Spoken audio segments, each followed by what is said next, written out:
Hey guys, welcome back to the channel. Today we're going to discuss a recent Singapore High Court decision in the case of Lai Chung Wing and Nusantara Energy International. This case brings to light important aspects of corporate insolvency law, particularly around winding up applications under Singapore's Insolvency, Restructuring and Dissolution Act.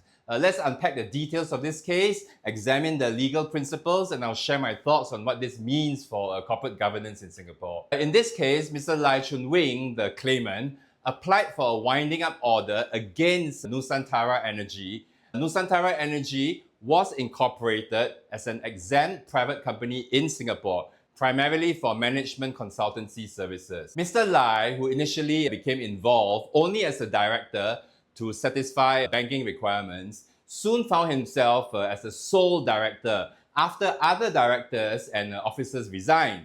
As a result, he was left responsible for the company's affairs, including statutory requirements, without having the initial intention to manage its operation. By the time of the application, the company was financially inactive, with its bank accounts closed since early 2022 and no recent commercial activity or compliance with the annual filing requirements.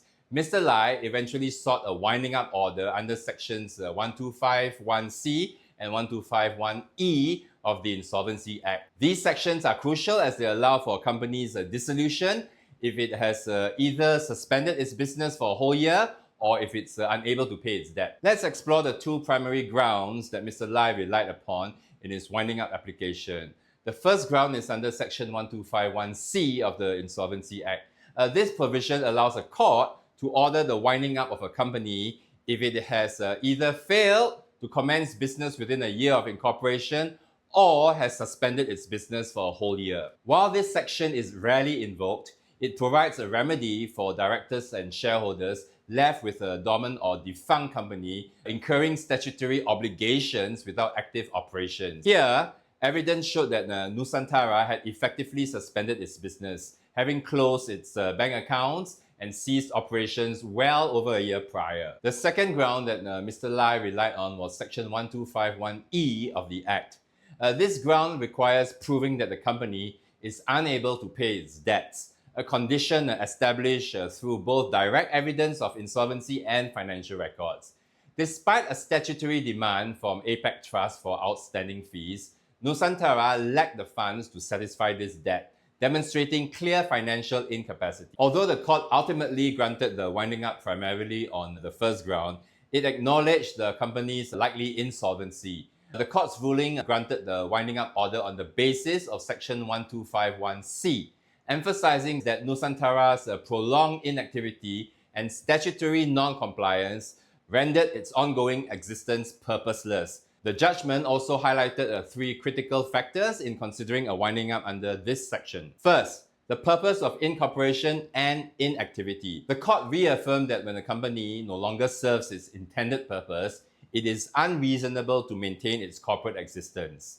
Number two, director liability and compliance. The judgment underscored the burden on directors who may be abandoned by co-directors, leaving them responsible for statutory obligations they did not anticipate. While the case did not proceed solely on insolvency grounds, the court demonstrated a willingness to entertain alternative grounds that reflect the commercial reality of a defunct entity's position. Now let's talk about what this decision means for corporate governance in Singapore. This case serves as a powerful reminder that being a director, even if initially in name only, carries legal obligations that can't simply be set aside.